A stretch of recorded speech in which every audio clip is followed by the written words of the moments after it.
Mr. Speaker. 4 years into Putin's barbaric assault, the courage of Ukrainians burns bright. We are extending sanctuary to Ukrainians in their time of need, providing the weapons and aid to support them in their fight for a just peace. We're degrading Russia's economy and planning for a ceasefire that protects Ukraine's sovereignty. That support will never falter. And yesterday, Mr. Speaker, I recommitted to President Zelensky and the Ukrainian people that we stand with them in the fight for freedom, democracy and the values that we all hold dear. Mr. Speaker, let me also congratulate Team GB for their superb performance in the Winter Olympics. They are brilliant ambassadors for our country, and I know the Paralympics GB will also do us proud.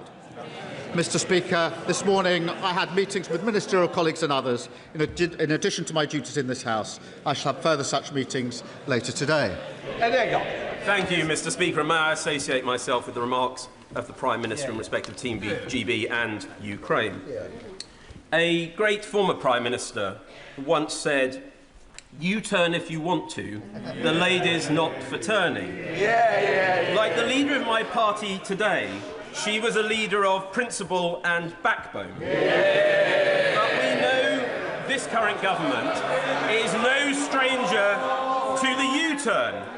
So given that, can I gently tempt the Prime Minister to add one more to the current tally to help get Britain working again by backing the fantastic shops and businesses in Melton Mowbray Town Centre and high streets across my constituency and beyond to succeed and grow, by scrapping the government's business rate changes that will hit so many of them hard in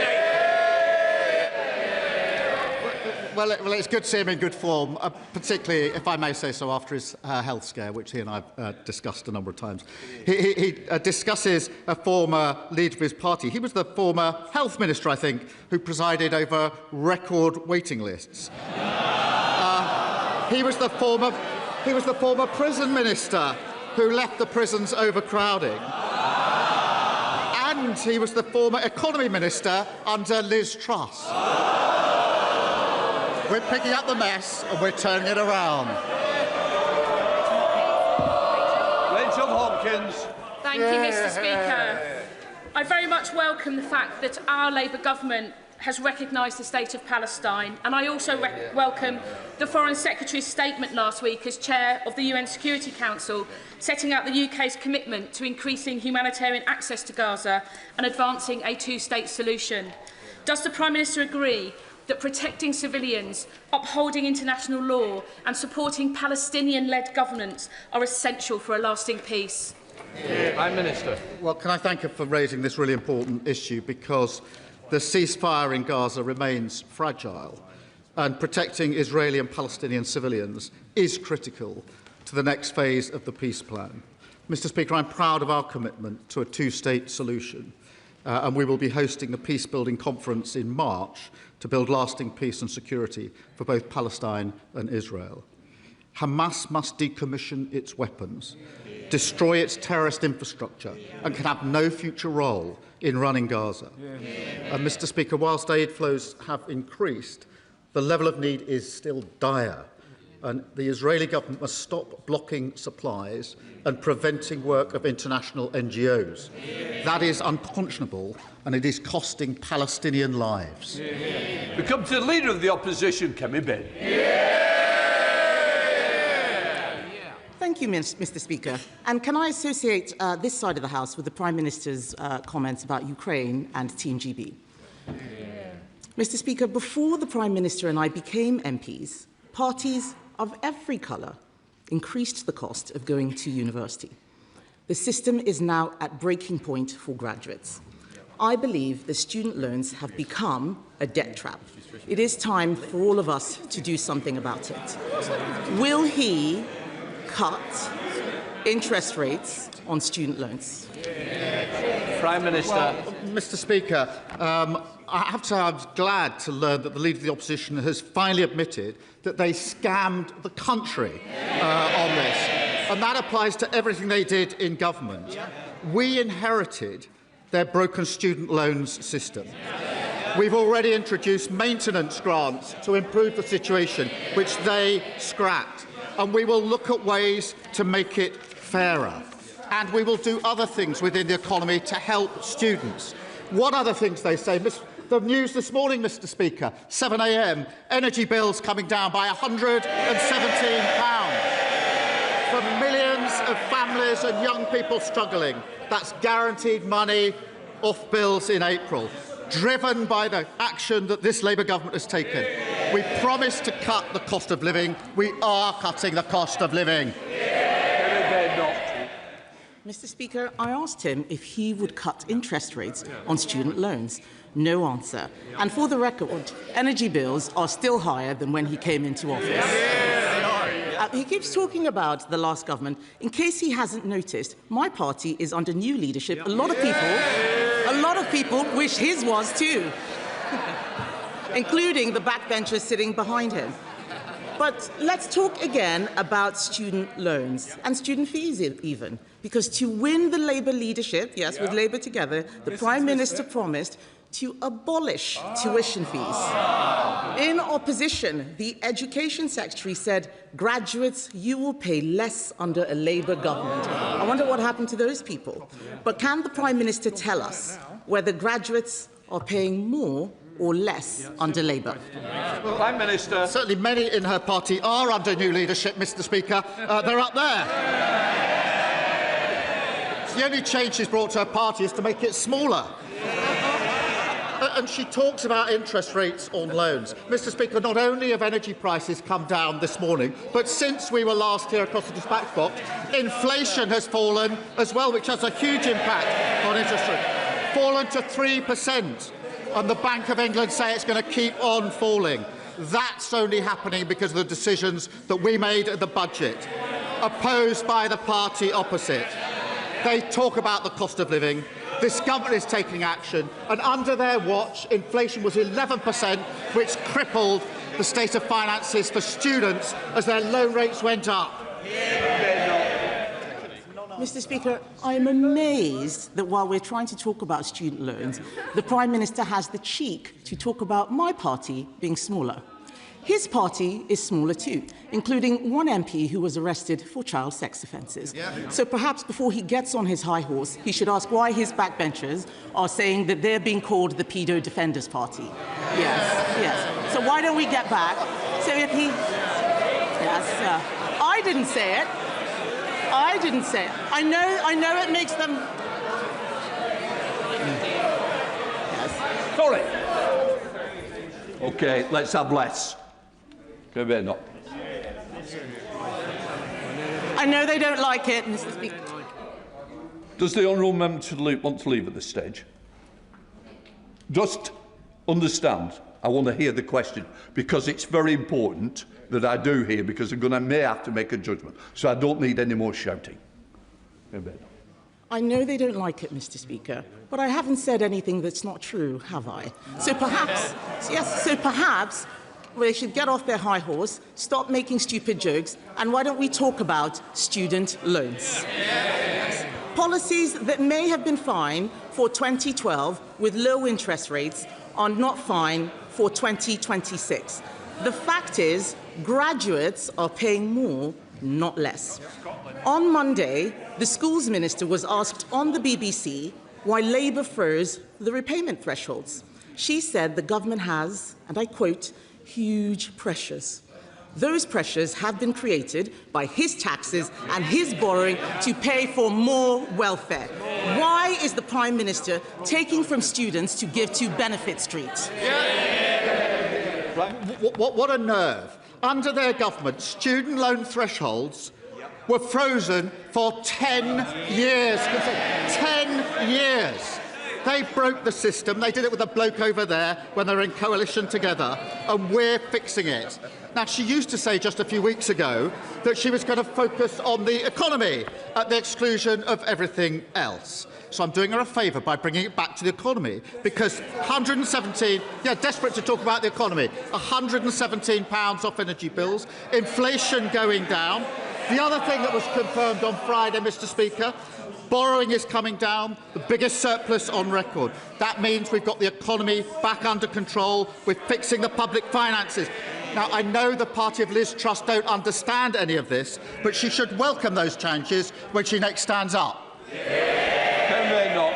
Mr. Speaker, he says they're fixing the student loan system. How? He wasn't even talking about this until I raised it. The fact is, those policies... And it goes for the row as well. Chair Select Committee expects a standard, not to shout somebody down. Ken Ben. Mr. Speaker... I don't need any back chat.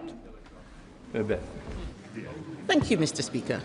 He's only talking about student loans now because I raised it. He says they're fixing the problem. The fact is, he's not. Why is it that I'm willing to ditch old Conservative policies that don't work and he wants to keep them? He's not going to do anything about it at all. On Monday, they voted to increase benefits yet again. The fact is, he is taking money out of the pockets of graduates and giving it to people who are not working. It is not fair. It is not just that he is saddling graduates with debt. It's not just that he is saddling graduates with debt. Yesterday, the Bank of England, yes, where she used to work in customer services. Yesterday, the Bank of England... Yesterday, Mr. Speaker, the Bank of England said that his policies are fueling youth unemployment. That's not us, that's the Bank of England. For the first time ever, youth unemployment is now higher here than it is in the EU. And while he blames everyone else, our young people can't get jobs, they are losing hope and even leaving the country. Will the Prime Minister tell us how he plans to deal with it? Prime Minister. Mr. Speaker, she says she's ditching failed Tory policies. It's a very long list, 14 years of list, and it starts with the word sorry. And when she says that word, we'll take her seriously. And Mr. Speaker, she talks about the Bank of England. The Bank of England have reduced interest rates 6 times. We've seen the fall in energy bills. Inflation is coming down. Borrowing is coming down. She hasn't welcomed any of that. I know she wanted to talk about the economy. She wants to talk anything other than the economy. Perhaps she'll welcome the surge in retail sales as well. People are spending more on our high streets because of the action that we took. Wages boosted for millions of workers, opposed by the party opposite. Free breakfast clubs, opposed by the party opposite. Free childcare, opposed by the party opposite. Every measure we're taking to improve the economy, what do? They oppose it. Mr. Speaker, he is desperate to talk about the last government so that he can distract from the mess that he is making now.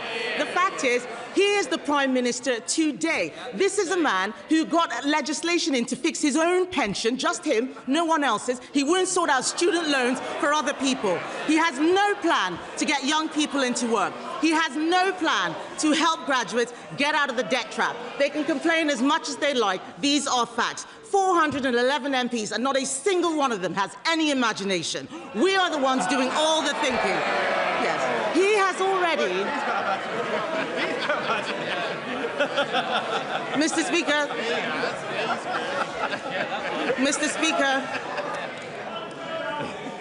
Mr. Speaker, the Prime Minister has already made 15 U-turns. Will he make another one next week at the Spring Statement to fix the student loans system? She wants me to talk about this government. Bills down under this government, £117. Inflation down under this government. Surplus up, record. Resales down. She won't welcome the economic news, but the business community is welcoming the plan. Business confidence is up. The FTSE is at a record high. The President of the British Chamber of Commerce has said this is the year our economy can turn around. Her miserable strategy of talking down the economy isn't working because Labour's got a plan for Britain. Can we not? Mr. Speaker, it'll only turn around this year if he stops being the leader. Perhaps they can do something about that. He wants us to welcome economic news. I'm sorry, but I'm not going to welcome the fact that youth unemployment is at its highest ever. I am not going to welcome the fact that unemployment has increased every single month under this Labour government. He is not doing anything about student loans because he is not governing. And he is not governing because he cannot govern. He is distracted by Labour scandal after Labour scandal. Mr. Speaker, even today now, there is an inquiry into the Inquiries Minister. That is all that they have offered since they came in. The defining moment of this man's premiership will not be breakfast clubs. It will be the sight of the man he appointed as ambassador to Washington just last year getting arrested. No wonder they're calling themselves all sorts of things. He needs to stop moaning about us and start fixing his useless government. Why should the country have to put up with 3 more years of this? Yet again, she's shown why she is so utterly irrelevant. Harping from the sidelines, trying to talk down the economy.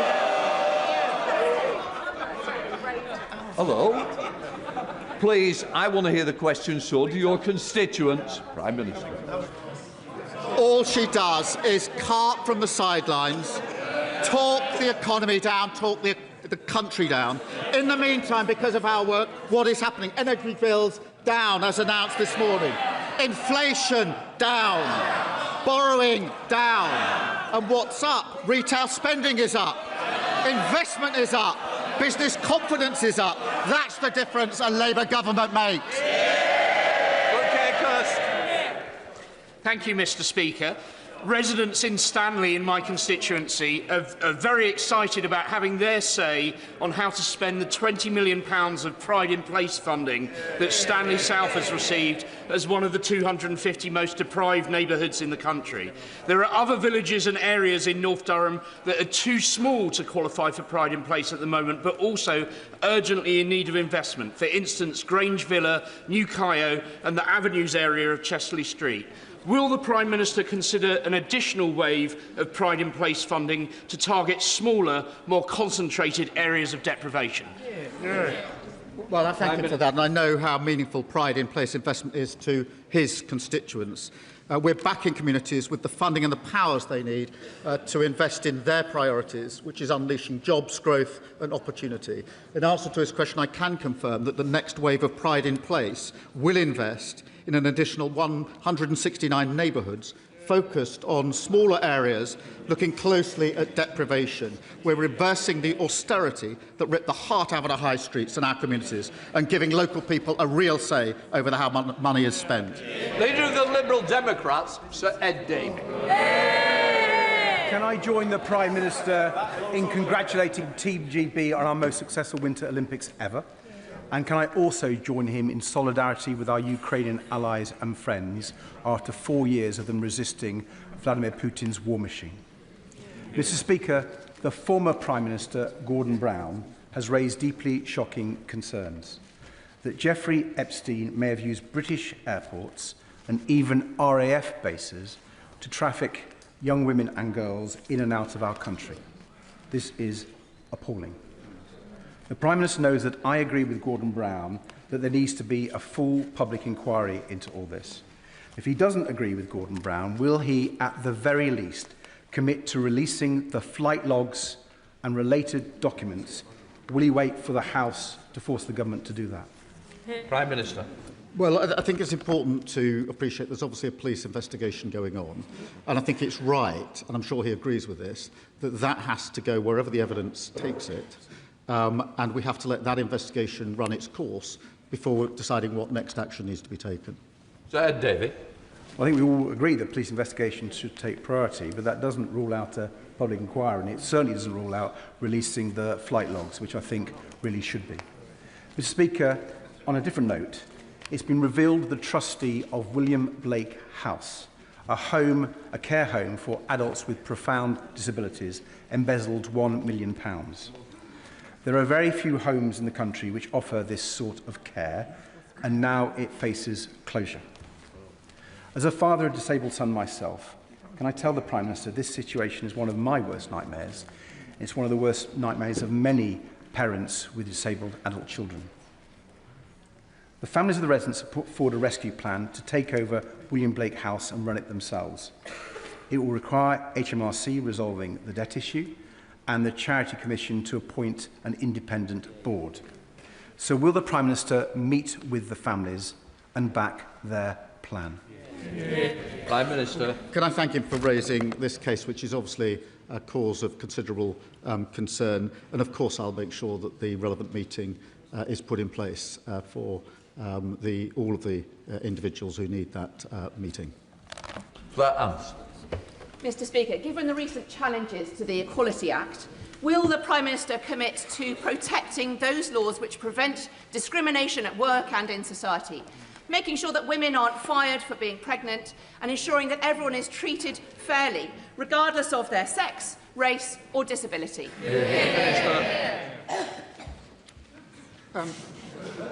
Mr Speaker, I'm proud of the Equality Act that was passed by the last Labour government.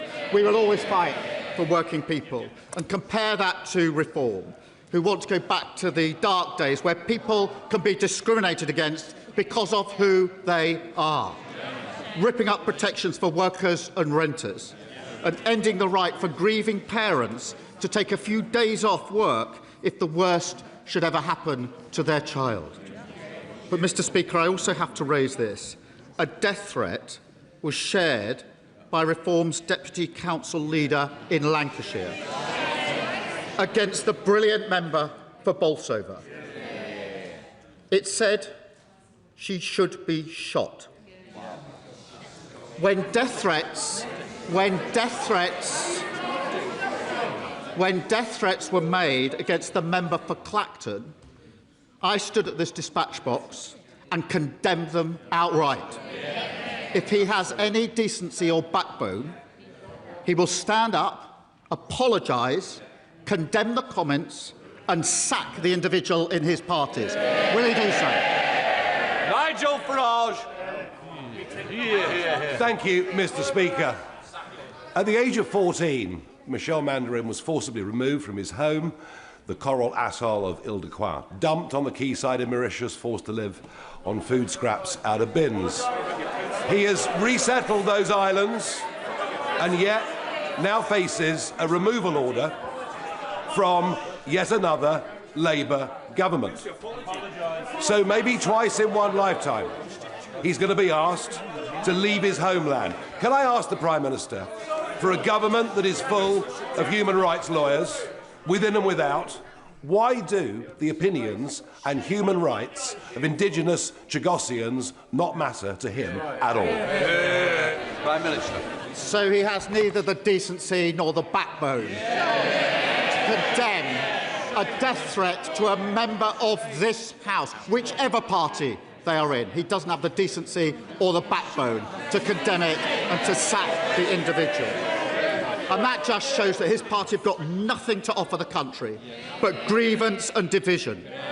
Look at their candidate in Gorton and Denton, a man who says anyone who isn't white cannot be English. No wonder he's been endorsed by Tommy Robinson. It doesn't represent our country, and anybody who wants to stand against that hatred and division should vote Labour on Thursday tomorrow in Gorton and Denton. Thank you, Mr Speaker. Can the Prime Minister update the House on how the government is tackling the misuse of illegal drugs? And will he reassure parents in my constituency of Rugby and across the country that Labour will continue to disagree with the views and the voices of those who think that it is a good idea to legalise Class A drugs like heroin and crack cocaine? Prime Minister. Can I thank him for raising that? We are working relentlessly to tackle the supply of illegal drugs and expanding police powers to test more suspects upon arrest. The Green Party's policy isn't just irresponsible, it's reprehensible. Legalising, Mr Speaker, cocaine, heroin, ketamine and the date rape drug GHB, a drug which we know is used to spike drinks for women. Now, whilst we're making that an offence, the Green Party's proposals would shatter lives, increase antisocial behaviour and see drugs use running rife. And I have to say, as the father of a 17-and-a-half-year-old son, the idea that the argument is being made by the Greens that when he turns 18 in just a few months, it would be lawful to provide him with heroin and crack cocaine is absolutely disgusting. Thank you, Mr. Speaker. The Prime Minister recently stated we will not allow the powerful to treat justice as optional. He was talking about Epstein's enablers. But my constituent, who uses the pseudonym Isabella, has asked me to ask the PM whether his words also apply to those who assisted Britain's Epstein and had made Al fired. A monster who, with others, abused her and hundreds of other women and girls in a human trafficking scandal that the Met, unlike the French authorities, are still refusing to treat as such. So will the Prime Minister ensure sufficient resources are committed to fully investigating this multi-perpetrator, multi-jurisdictional, multi-decade trafficking outrage and meet with Isabella and her fellow victims to understand the terrible scale of this shocking crime? Well, can I thank you for raising this really important case on behalf of really important victims, and I'm sure the thoughts of the whole House are with those victims. Every report of sexual offence should be treated seriously, every victim should be treated with dignity, and every investigation should be conducted professionally. The Safeguarding Minister is meeting the victims, and I will make sure that his constituent is part and included in those meetings. If he gives me the full details, I'll make sure that happens. Imran Hussain. Thank you, Mr. Speaker. And we have all heard the horrific news that a man entered Manchester Central Mosque last night in this, the holy month of Ramadan, carrying weapons, including a hammer, a knife and an axe. Mr. Speaker, violent and Islamophobic attacks against the Muslim community are becoming far too frequent in our country. Prime Minister, is it not the case that every single politician in this place, and I mean every politician, especially that lot over there. Mr. Speaker, they may nod their heads, but this morning we could have woken up to a horrific terrorist attack, killing innocent Muslim worshippers only for being Muslim. Prime Minister, is it not the case that every single politician in this place and every single journalist has a responsibility to stop fanning the flames of hatred against the Muslim community? Minister. Well, can I thank him for raising this really important case and tell him that I share his deep concern and the deep concern of the community over the incident at Manchester Central Mosque, particularly during the holy month of Ramadan. And we will not and must not relent in the fight against anti-Muslim hatred. We must not. Mr. Speaker, I remember visiting Peacehaven Mosque in the wake of the awful attack there. And when I did, I committed £40 million to protect mosques and community centres. It's a shame that we have to do that, but we do have to do it. And we're establishing a new fund to monitor anti-Muslim hatred and support victims. And I want to reassure my honourable friend and the House that we will fight hatred and protect freedom of worship in this country. Lord Miller. Thank you, Mr. Speaker. Bicester is one of the fastest growing towns in the country, but the town will be cut in two when rail services start between Oxford and Cambridge and the London Road level crossing closes. Campaigners were ignored by the Conservative administrations for over a decade, but today we're in touching distance of a solution. East West Rail has a detailed plan for an underpass, the Rail Minister is fully engaged, we have financial support from the County Council, and thousands of local residents have pledged £1 to go underground. So can the Prime Minister now confirm that the Government will back the plan and keep London Road open? Minister. I thank him, and I know he shares our support for East West Rail, which is a vital project that will deliver better journeys, tens of thousands of jobs and unlock up to 100,000 new homes. I agree that access to Bicester must be maintained, access to Bicester Village must be maintained, my children say, as well.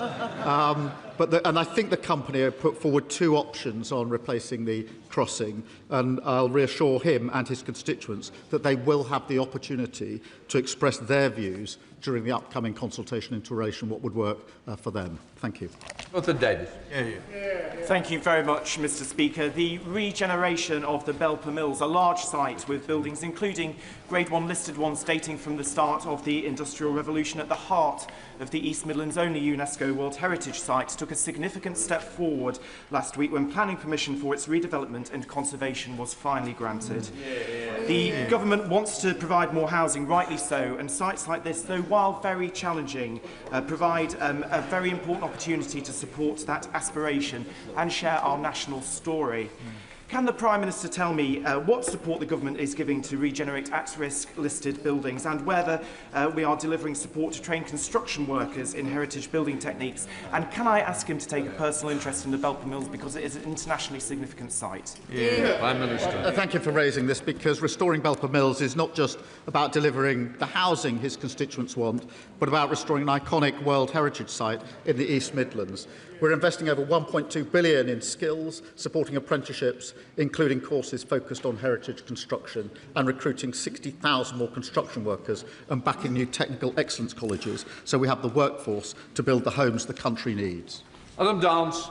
Thank you, Mr. Speaker. In January last year, Somerset received around 2,000 pothole reports. This January it was nearly 7,000, a 250% increase. I recently stood on the Foss Way in my constituency where one resident had blown a tyre and another one was checking the damage under his cars. Families and small businesses are paying the price. Rural counties like Somerset have some of the largest rural networks in the country, yet funding does not reflect that reality. Will the Prime Minister commit to fairer funding for rural areas so we can properly maintain and resurface our roads rather than constantly patching them up? Prime Minister. Well, I thank him, and I know how important it is that we fix the crumbling roads that we inherited from the party opposite. His county council will receive over £225 million as part of our £7.3 billion investment to tackle potholes. We're also implementing tough new standards, so councils have to prove they're fixing the roads properly, and delivering £78 billion for councils to ensure they can deliver excellent local services. Campbell. Thank you, Mr. Speaker. In 2024, 2.64 million animals were used in the UK in medical experiments. As chair of the all-party group in phasing out animals in medical research, I think it's important to note that an estimated 92% of drugs fail in human clinical trials, even though they have passed preclinical tests, including animal tests.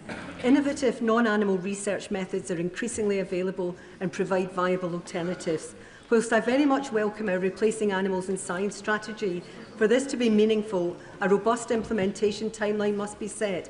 I ask the Prime Minister to consider that we lead the way and start by introducing an immediate ban on the use of dogs in these often horrific experiments. Well, can I thank her for her dedicated work on this, and we are committed to phasing out animal testing wherever possible. Last year's strategy, backed by £75 million, will accelerate new alternative testing methods. Alongside banning puppy farming and introducing stronger standards for zoos, we're ensuring the UK is a world leader in animal welfare. Robin Moore. Thank you, Mr. Speaker. In 2014, a man in my constituency was ambushed, violently beaten with a pickaxe handle and left lying in the street with serious injuries.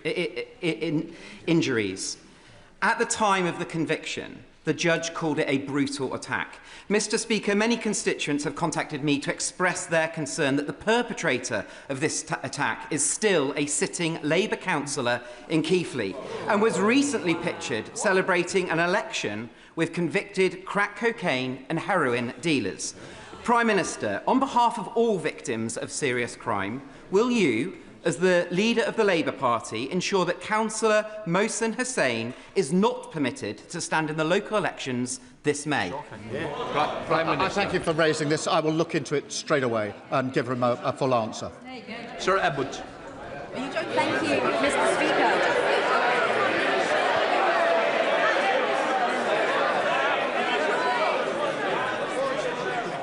Order. Mr Fenton Glenn, you're getting carried away with some other colleagues behind you. Mr Davis and others, please. Sir Edwards. Thank you, Mr Speaker. Prime Minister, I need your help. Today, alongside leading trade bodies, including UK Hospitality, the Federation of Small Businesses and the Startup Coalition, I am launching the TNT Charter, the Trust and Transparency in Business Energy, to blow up the status quo and support SME access to fair contracts, clearer pricing and stronger accountability. I know that the Prime Minister recognises this as an issue, so can I ask him to deploy powers to bring greater transparency, fairness and competition to the Wild West that is commercial energy? Mr Speaker, we inherited the highest industrial energy costs in Europe because of the failed policy of the party opposite.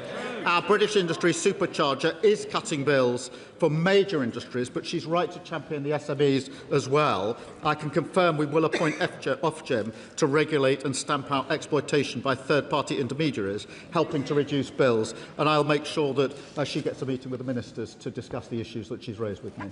Stephen Gaffney. Mr Speaker, even the embarrassingly loyal Scottish Labour Party seem to have lost confidence in the Prime Minister.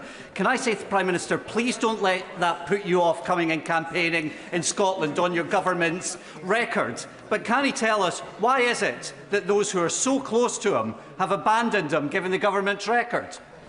Prime Minister. I remember when they used to sit down here, didn't they, before the election, Mr Speaker, and now they sit up there because we won the general election in 2024 with a landslide majority. Thank you, Mr Speaker. From this April, Springside Special School in Rochdale will open its first ever free breakfast club.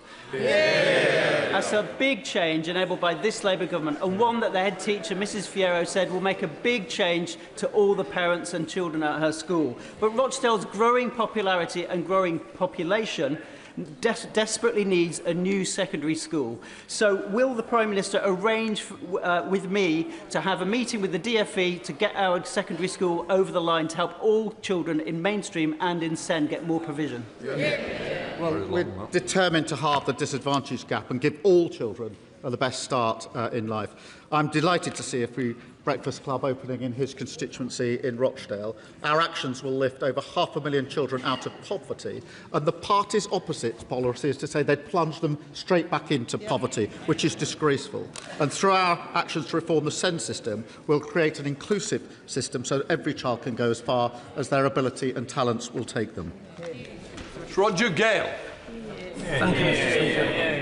Mr Speaker, you will recall that some months ago I asked the Prime Minister why, as the Director of Public Prosecutions, he did not bring charges against Mohammed Fayed for rape and for assault. And the Prime Minister replied that this did not cross his desk. I understand that the Met Police delivered 2 dossiers to the Crown Prosecution Service. So if the Prime Minister didn't see them, who did? And could he tell the House when he expects the Metropolitan Police to bring charges against those who aided and abetted Fayed? Prime Minister. I stand by my answer. Hundreds of thousands of files are submitted to the Prosecution Service every year. It is important that the investigation is going on. I can't tell him when the decision will be made or what the decision will be, as he well knows, but it is important that every allegation is properly investigated and properly dealt with according to the law. Final question, Kelvin Benn. Thank you, Mr Speaker.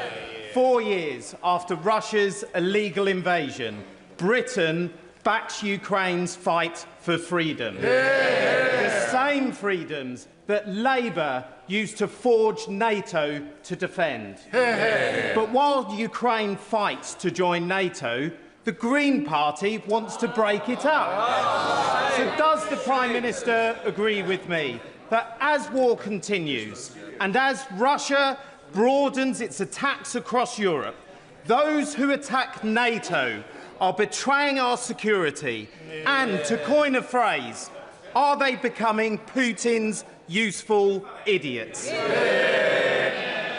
Well, my honourable and gallant friend is absolutely right. Our support for Ukraine is unwavering. And yesterday, I chaired the Coalition of the Willing Call and announced new sanctions to weaken Putin's war machine. The Greens, by contrast, want to pull out of NATO and negotiate with Putin our nuclear deterrent. And Reform are still parroting Kremlin talking points after their leader in Wales was jailed for taking Russian bribes. Both of them are weak on NATO and soft on Putin. Can please Prime Minister's questions?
To ask His Majesty's Government give us an update on the situation with regards to the Diego Garcia American military base and the British Indian overseas territories, especially in the light of the recent comments of the American President.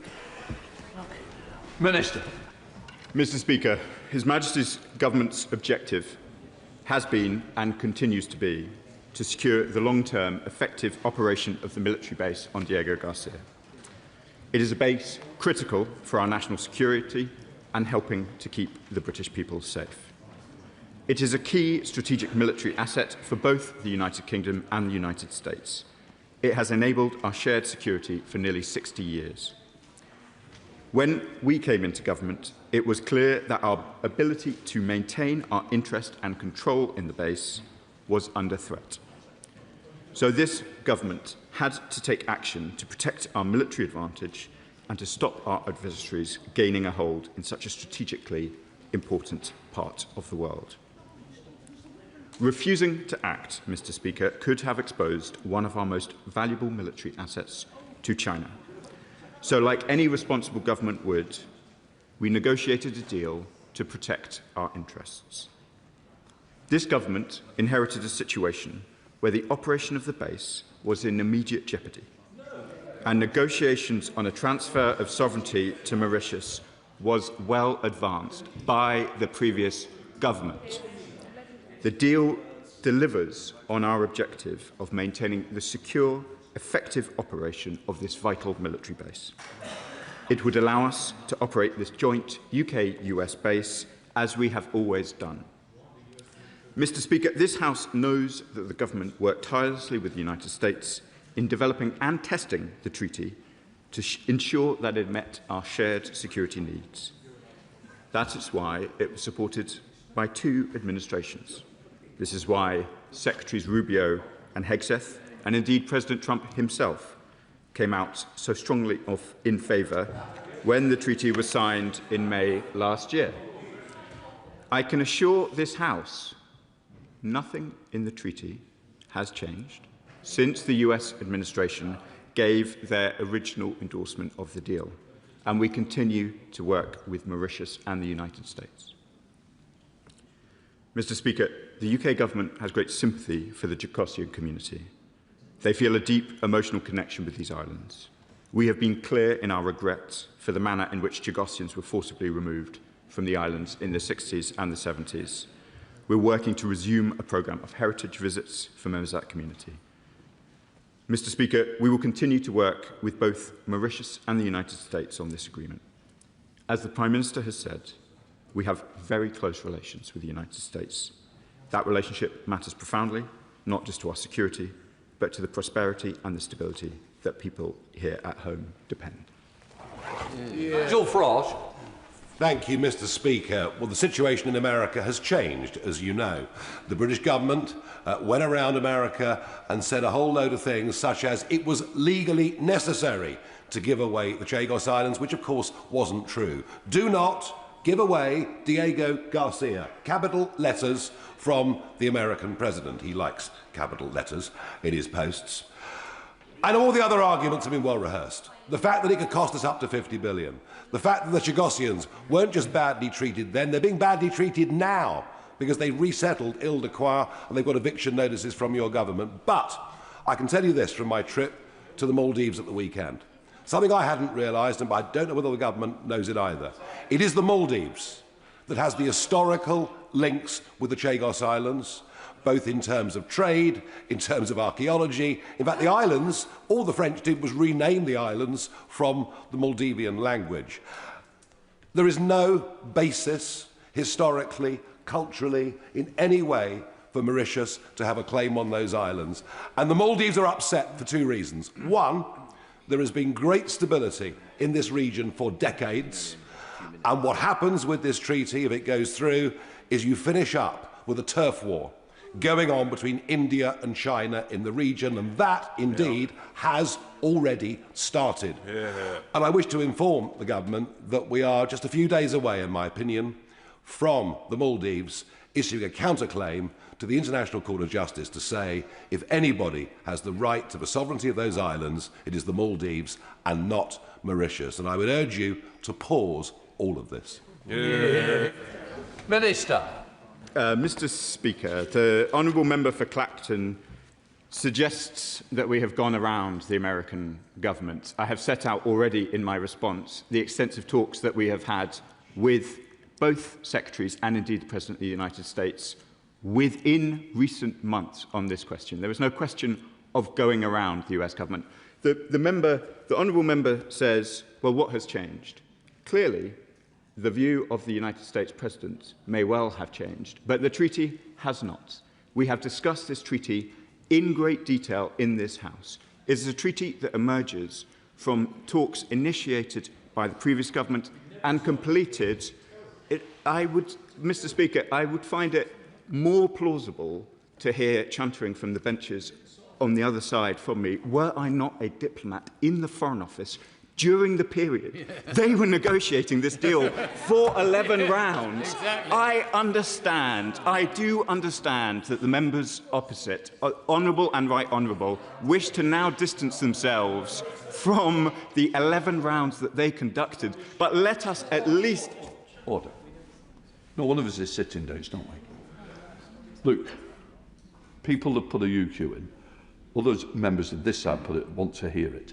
I want to hear it. I expect them to hear it. I expect them to hear it in silence. Minister. Thank you, Mr. Speaker. Returning to the substance of the honourable member's question, I would just like to remind him that if he turned up with a selfie stick to RAF Waddington in Lincolnshire, a similarly sensitive military base, he would be turned away. I do not understand his surprise, or those who travelled with him, that when you sought over the weekend to film a video on a sensitive military site under the control of the UK. It is part of the British Indian overseas territories, as you know, and I would encourage the honourable member and indeed every member of the public to check British travellers. Order. You keep saying you. I am absolutely not responsible about this filming or the involvement. Please, I'm being drawn into something I don't wish to be at this stage. Mr. Speaker, I can only apologise for not seeking to draw you into such a flagrant instance of ignoring travel advice. The treaty is as it was signed. It is going through both houses of Parliament. We are discussing this with our American colleagues. The fact that the honourable member sought to take a selfie video on the islands does not change any of those facts. Chair of the Select Committee. Thank you very much, Mr. Speaker. Could the Minister please assure the House that international law will apply to Diego Garcia, either by way of the ownership or the use of Diego Garcia, either by our military or the Americans? Minister. I thank my honourable friend for the question. Of course, the UK government will abide by international law and will continue to do so.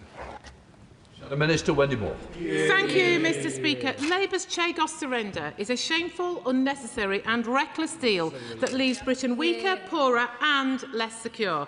This is not a legal necessity, it's a political choice made by a floundering Prime Minister, and it is British taxpayers who are left to pay the price.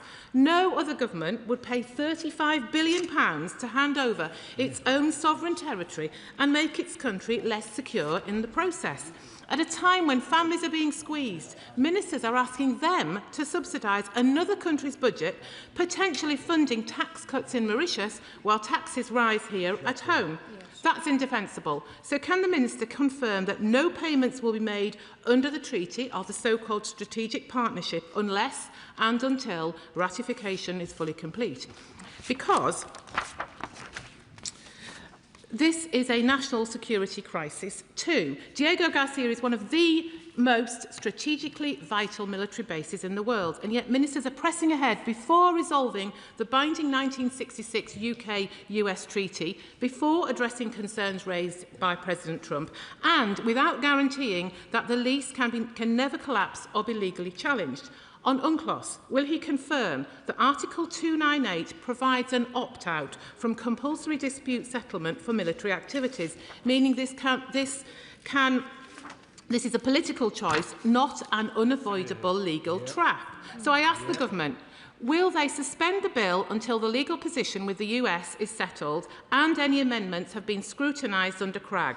Will he confirm whether the Pelindaba Treaty would apply were Mauritius to take sovereignty? And if so, what ironclad safeguards protect our nuclear deterrent? And finally, what of the British Chagossians, some of them now on the islands? Can he guarantee there will be no forced removal and that their rights will be protected in full? Mr Speaker, British sovereignty is not for sale, and this House should not be bounced into surrendering it. Minister. Mr Speaker, as I said earlier, I would find the Conservative position more plausible had there not been 11 rounds of negotiations. The attempt from the other side, from both benches, to act as if though there was no issue here to be addressed, that the reason they started with 11 rounds was some sort of lack of focus. Well, if there was not an issue to address, I am not sure why you started, why honourable members on the benches opposite began the negotiations. I can assure the House, Mr Speaker, that of course the passage of the treaty will go through the full process of Parliament in the usual way, and we are discussing these questions with the Americans in the usual way. Grimston. Thank you, Mr Speaker, and can I say, risking the accusation of creeping, it's a great pity you aren't in charge of these negotiations. The deal we have come to, or are coming to, is inexplicable, both in principle and in costs to my constituents. And I very much doubt, at the time of the next general election, most Labour candidates, and indeed our manifesto, will point to the cost of £100 million a year and giving up ownership of these islands. Can I remind my honourable friend, and I'm sure he knows it off by heart, of page 120 of the Labour manifesto, which says, defending our security also means protecting the British overseas territories and Crown dependencies, including the Falklands and Gibraltar. Labour will always defend their sovereignty and right to self-determination. We haven't even consulted the Chagossians. Will my honourable friend not reconsider? Minister. Mr Speaker, I would not like to accept the connection being made between the British Indian Ocean territories and Gibraltar and the Falklands. We are four square behind the sovereignty of Gibraltar and the Falklands, who have repeatedly chosen to remain British, and long may it continue.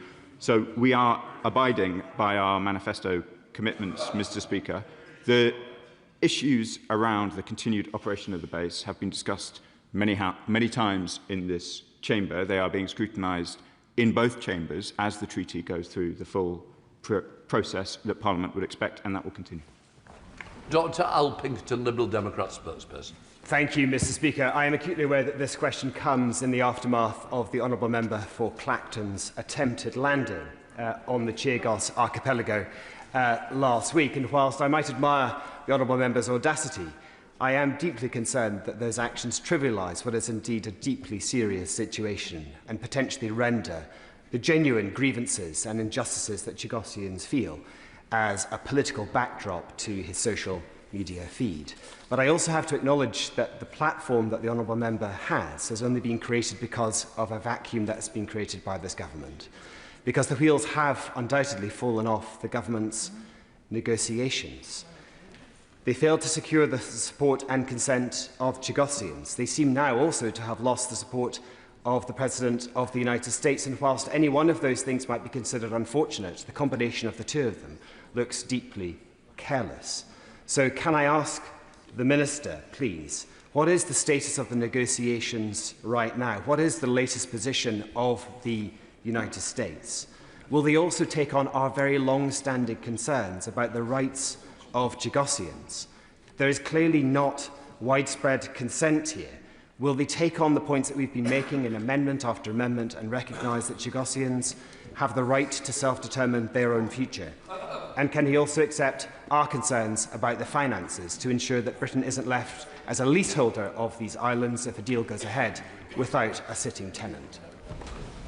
Minister.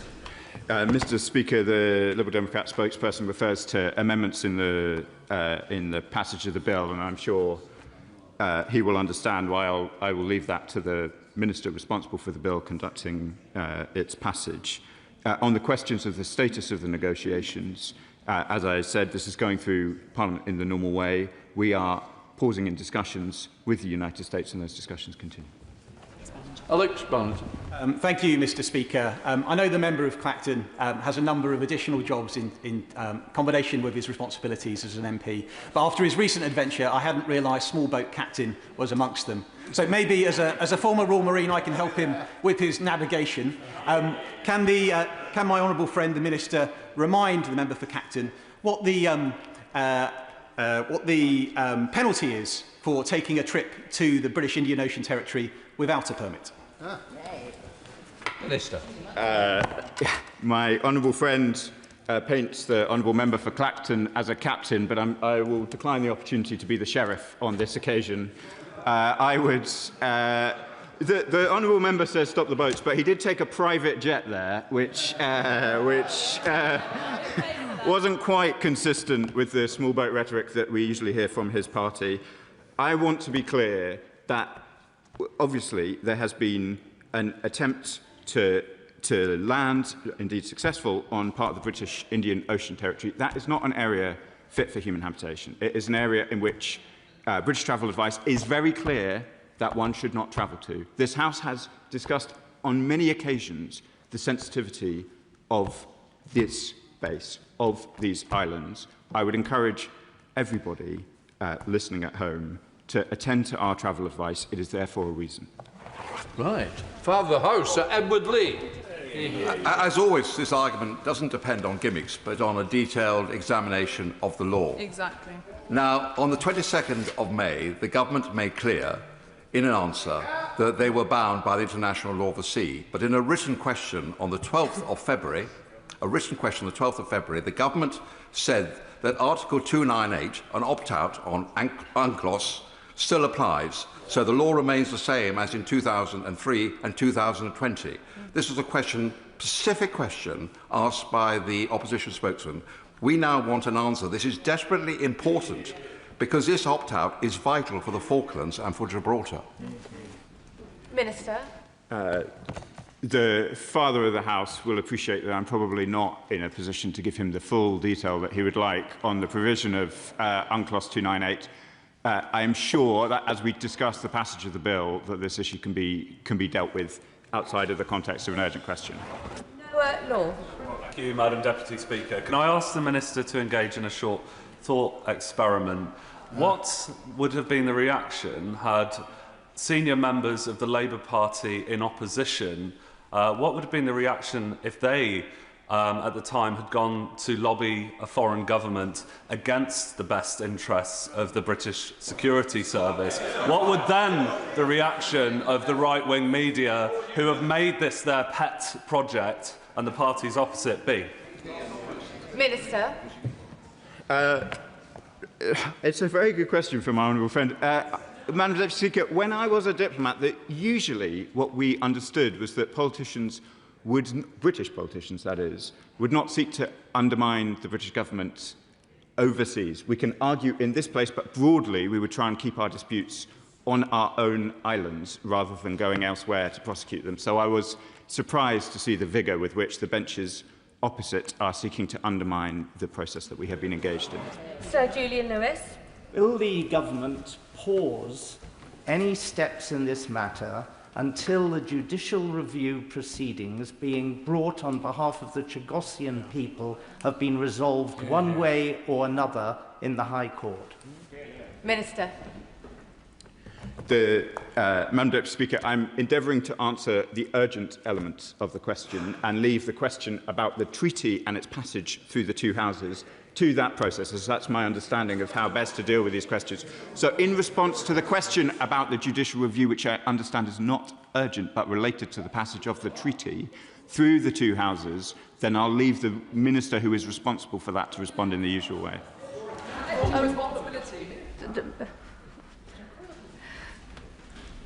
We need to lower the temperature. Everyone can be seated. The Minister can answer each question in full if he wishes to do so. John Slinger. Thank you, Madam Deputy Speaker.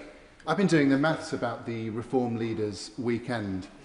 23 hours in the air in his private jet, perhaps run by Man of the People Airways. 12 hours on the ground. That's a day and a half or so when he could have been delivering leaflets and knocking doors in the Gorton and Denton by-election. So does the Minister share my concern for the Reform candidate, that he is missing out on the active support of the honourable member for Clacton and instead has to fall back on the support and endorsement of Tommy Robinson, aka Stephen Yaxley Lennon? Minister. I will leave the questions of how the honourable member for Clacton spends his time to the honourable member for Clacton. It was not a serious contribution to the debate on Diego Garcia and British Indian Ocean territories for him to travel there this weekend. I'm sure me and many of my colleagues will be in Gorton and Denton in the coming days. Thank you, Madam Deputy Speaker. It's slightly bizarre to hear the honourable member for Clacton appear to be making arguments that it's the Maldives that should own Diego Garcia. But if I turn to the question from the Leader of the House, let's remove the wider bill, since the honourable member does not wish to discuss the wider bill. Very simply, does Article 298 of UNCLOS exempt military bases, yes or no? He's a diplomat, so he knows the answer. Yes, yes. Minister. Madam Deputy Speaker, the reason why I don't really want to talk about the bill is it's not my bill and it's quite detailed and it's going through both chambers of the House. I'm very happy to ensure that the relevant minister writes and provides the answer to the issue. Richard Ford. Thank you, Madam Deputy Speaker. I would agree with the honourable member for Clacton about the need for proper scrutiny of the vast sums of taxpayers' money that the government proposes to send to Mauritius.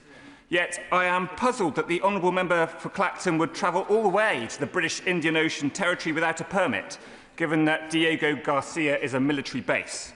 The former leader of Reform UK and Wales is spending time staring at a security fence after pleading guilty to 8 counts of bribery. Does the Minister agree with me that the honourable member for Clacton can only be curious to know what it is to stare at a security fence? Minister. I suspect that's a question for the honourable member for Clacton. I think the practice of the former Reform leader in Wales is well known and understood, but having declined to comment on the bill, I think I'll have to decline to comment on the goings-on of the Reform Party. Thank you, Madam Deputy Speaker. Reports suggest that Foreign Office officials have been instructed to act as if this treaty is in full operation. Now, the reason why this is important is that we may be days or even hours away from military action against Iran. the key question here is, does the US then have to inform the UK and then inform Mauritius about wanting to use the base as a site for military operations? And if so, has the American government approached the UK about such use? Minister. Madam Deputy Speaker, for a reason long well established in this House, I won't be drawn on hypotheticals or ongoing military operations, but I would also like to reassure the House and the honourable member that the treaty is enforced only once it has passed Parliament in the usual way. Robert Jenrick. Madam Deputy Speaker, the surrender of British sovereign territory began under my former party and has only been made worse by this Labour government. It is a damning indictment of the two old parties. The Minister represents the neighbouring town to me, and when he's not jet-setting, he presumably walks the same streets and talks to the same people. How can he hand on heart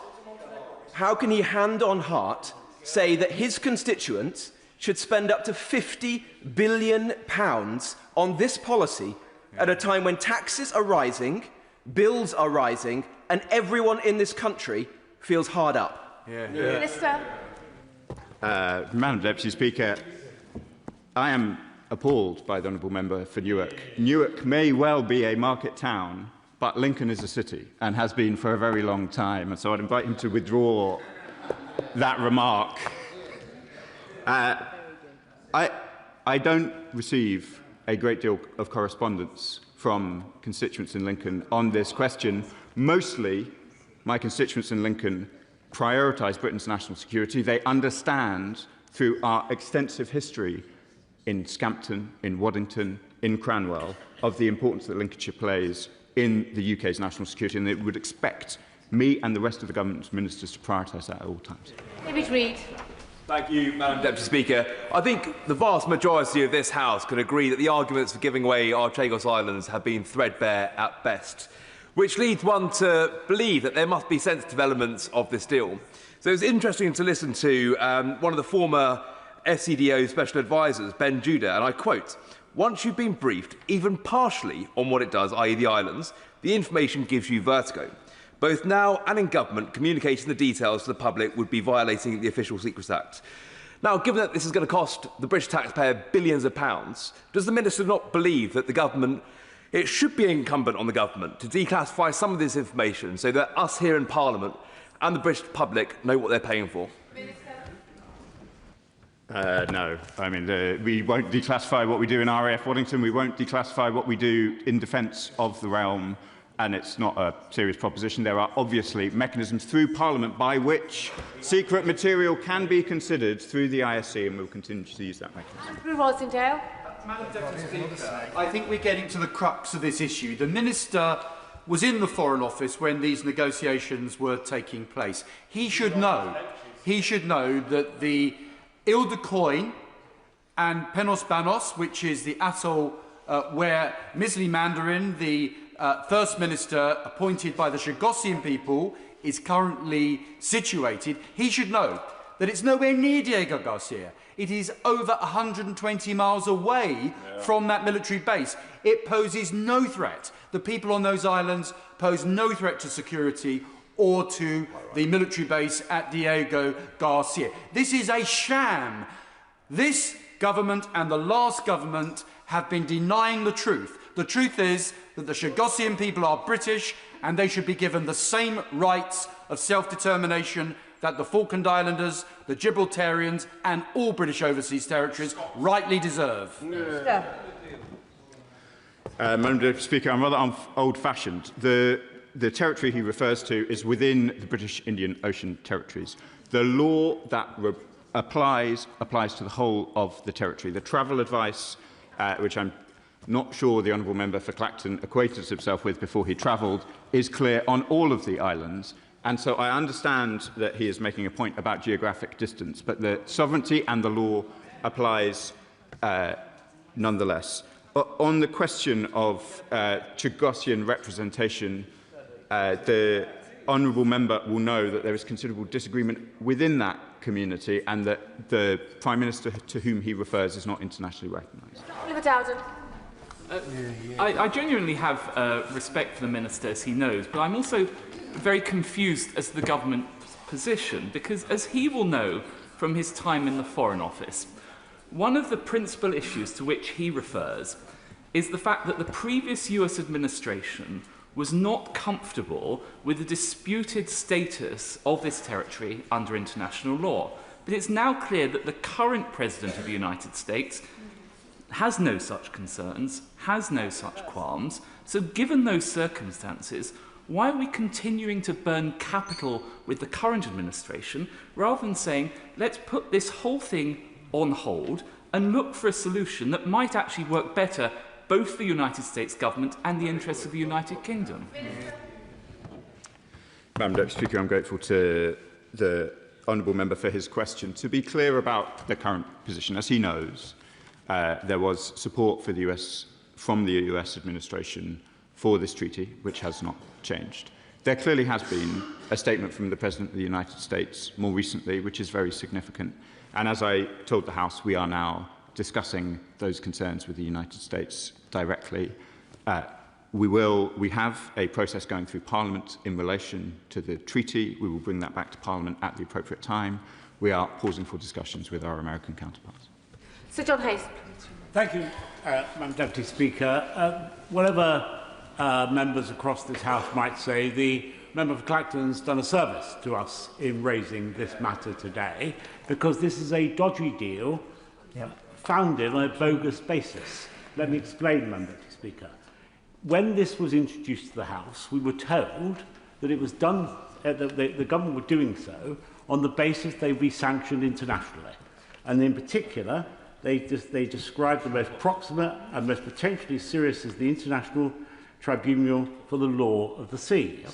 In subsequent written questions, I discovered that far from that, and I quote the answer to the question, the stance on Article 298 remains unchanged from prior declarations of 2003 and 2020, which means we can opt out.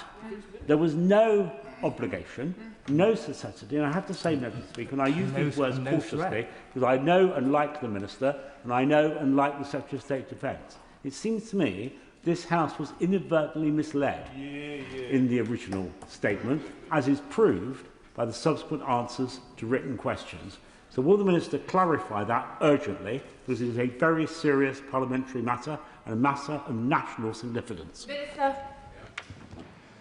Madam Deputy Speaker, the honourable member is a colleague in Lincolnshire, so I don't like to disagree with him, including on the value of the honourable member's weekend trip. On this question of 298, I can hear the strength of views across the House. As I understand it, this is a particularly complex and contentious area of law. I hear the House's desire for further clarification from the government, and I'm sure the relevant minister will be very happy to write. I am not the relevant minister. I'm the Minister for the Middle East, as you know. Alistair. Just to continue on this theme, it was only a few months ago that this House was told that if we didn't approve this treaty, there would within weeks be binding international judgments against us. What international tribunal was ever capable of ruling on a military base? What tribunal was the government talking about? Because we know that the International Tribunal on the Law of the Sea has no jurisdiction on military bases and no jurisdiction on sovereignty. So what on earth was the government trying to persuade this House about? Madam Deputy Speaker, again, there is this desire to suggest that there was no issue, that the 11 rounds started by the previous government were done for no reason, and that there was not substance behind our concerns, no substance behind the support. I quote from US Secretary Hegseth: "This is a vital military base for America. The UK's very important deal with Mauritius secures the operational capabilities of the base and key US national security interests. We are confident the base is protected for many years ahead." We were engaged with a real problem, seeking to find a real solution. If members would like more on some of the particulars around 298, which I have heard and I've committed that we will write, then we're very happy to provide it. But this is not a new argument about this treaty. Dr. Andrew Morrison. How much political capital is this government prepared to burn through with a highly transactional White House in order to secure more helpful language on the Chagos Islands? Minister. Madam Deputy Speaker, this government will seek to pursue Britain's national interests. We are sometimes going to disagree, as the Prime Minister has made clear, with our friends and allies in public. We will seek to resolve those issues in private, but the principles driving the decisions of the ministers of this government will be Britain's interests and our national security. Rebecca Paul. Thank you, Madam Deputy Speaker. I thank the Minister for his statement, but I would suggest in future that the appropriate Minister is sent that can actually respond to our questions. But let's give this another go. Here's another straightforward question for you, for the Minister. Apologies. Has the government declined the US permission to use Diego Garcia and other UK bases, including Fairford, to launch strikes on Iran? Yeah. Minister. Madam Deputy Speaker, I thought it was rather disparaging comments about my preparedness, so I would encourage her to listen to my previous comments, which is I won't be drawn on operational questions for reasons which are about whether a specific RAF base is being used. Would you have, would the honourable members opposite have been drawn? I think they would not have. Thank you, Madam Deputy Speaker. We have been saying for months that to give away the Chagos Islands and pay for the privilege is complete and utter madness. Having ran this through, we are now told that the government is taking, and I quote, a pause for thought. Can the Minister explain why the government signed off on this disastrous and disastrously expensive handover agreement without having thought about it first? Minister. Interesting that the honourable member starts with months. If we go back years, when she was a SPAD in the previous government and the talks were conducted, there was clearly recognition within the Conservative government that there was a real issue to be addressed. You pursued talks. You took them into text. You took them into... Order. The two U's in one go, Minister. Have another go. Come on, off you go. Madam Deputy Speaker, I apologise. I am failing again. The honourable member will appreciate the scepticism on this side of the House when the Conservative government started this process, when two American administrations recognised that there was a real issue to be addressed here, when this American administration supported the steps that we had taken in May. Jeffrey. Thank you, Madam Deputy Speaker. I would push back slightly on what the Minister is saying. As we know, the discussions between the UK and the Government of Mauritius around the sovereignty of the Chagos Islands started in January 2009 under the previous Labour government, as confirmed to me by the Minister for the Overseas Territories. So I think you might want to bear that in mind. But the question that I want to raise is around Jonathan Powell, the National Security Advisor, who prior to being the National Security Advisor was the Prime Minister's Special Envoy to the British Indian Ocean Territories and still is today. Prior to being